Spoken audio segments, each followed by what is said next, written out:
زمانہ بھی دیکھا ہے جس زمانے میں کوئی ایسا متنفس نظر نہیں آتا تھا جو حضور کے نام کا جھنڈا اٹھائے. یہ تاتاریوں کا دور ہے جب بغداد کو اجاڑا گیا, امت کے سر کاٹے گئے, اور یہ حال تھا کہ منگول سردار نے کہا کسی مسلمان کا سر لاؤ, اپنے فوجیوں کو کہا نہیں تو تمہارا سر کاٹ کے لگائیں گے. ایک مینار تعمیر کرنا ہے کھوپڑیوں کا, اور پھر مسلمانوں کا پتہ ڈھونڈتے ہوئے لوگ ہاتھ میں پیسے لے کے گھومتے تھے کہ کسی مسلمان کا پتہ دے دو, اس کا سر کاٹیں ہم. لیکن مسلمان ملتا نہیں تھا, کاٹ دیے گئے. دجلہ 3 دن تک خون بن کے بہتا رہا. یہ ہماری تاریخ ہے بغداد کی. اور پھر دجلہ کا بند توڑ دیا گیا. جو لوگ تہ خانوں میں چھپے تھے 1.25 لاکھ لاشیں ہم نے وہاں سے پھر نکالی. پھر وہ لمحے آئے کہ کوئی ایسا متنفس نظر نہیں آتا تھا جس کے ہاتھ میں اسلام کا جھنڈا ہو. ایک منگول سردار عیسائی ہو گیا, اس نے ایک عیسائی پادری کو بلایا اور کہا کہ اپنے مذہب کی تبلیغ کر تاکہ کچھ لوگ اور بھی ہمارے ہم نوا ہو جائیں. اس نے قسم پرسی کے سالم میں کہ اب کوئی شخص نہیں ہے جو اسلام کا نام لیوا ہو, تو اپنے خود سے باطنی کا اظہار کر دیا اور پیغمبر حسن و جمال حضور نبی رحمت کی توہین و تنقیص کا آغاز کیا. ابن حجر نے لکھا ہے کہ ایک کتا تھا جو خیمے کی چوب کے ساتھ بندھا ہوا تھا. جب اس نے توہین کا آغاز کیا تو اس نے بھونکنا شروع کر دیا. لوگوں نے کہا کہ یہ کتا تیری اس توہین کی وجہ سے بھونک رہا ہے. اس نے کہا نہیں ایسی کوئی بات نہیں, یہ کتا نسلی کتا ہے. واقعی وہ نسلی تھا, اور میرا ہاتھ کا اشارہ پا کے غیرت میں آ گیا ہے, کوئی ایسی بات نہیں ہے. اس نے پھر توہین کا آغاز کر دیا. تو ابن حجر نے لکھا ہے کہ اس کتے نے زنجیر تڑوا کر کے اس پادری کے گلے میں جا کے دانت گاڑ دیے اور چھوڑا تب جب اس کو واصل جہنم کر دیا. اس منظر کو دیکھ کے اس فوج کے سپاہی اسلام کے دامن میں آ گئے.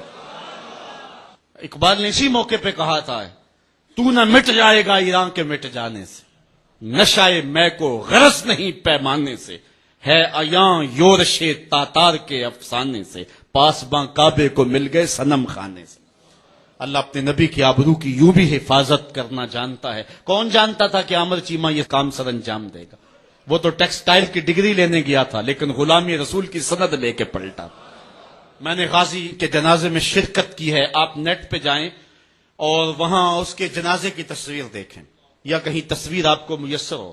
جنازہ لوگوں کی انگلیوں پہ ہے, بھاری تابوت اور اس کے اندر اس کا جسد اطہر, لیکن ہاتھوں پہ نہیں ہے, آپ کو انگلیوں کے پوروں پہ نظر آئے گا.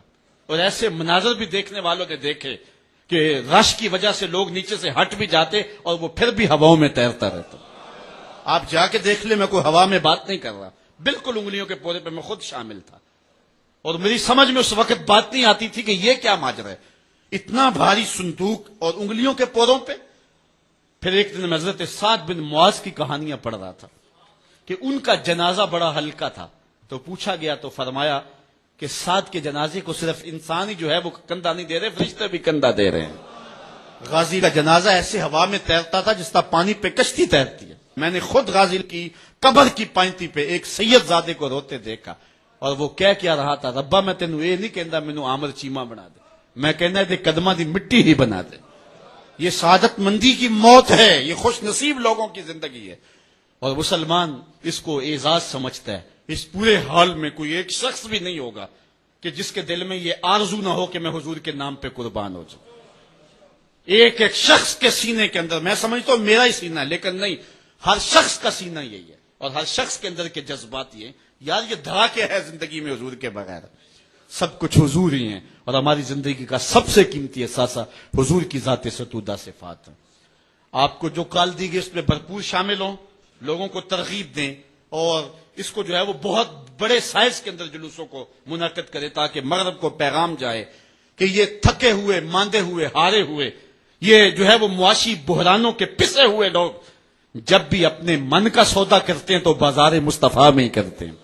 ان کو پیغام جائے اور ہماری نسلوں کے اندر بھی یہ جذبے جاگے, اپنے بچوں کو بھی انگلیوں سے لا کر کے جو ہے وہ ان جلوسوں کے اندر لے کر کے آئیں, اور اس سعادت مندی کے سفر کے اندر ان کو بھی شامل رکھیں تاکہ ان کے اندر بھی یہ جذبے بیدار ہوں. کہ محمد سے وفا تو نے تو ہم تیرے ہیں, یہ جہاں چیز ہے کیا لوح و قلم تیرے.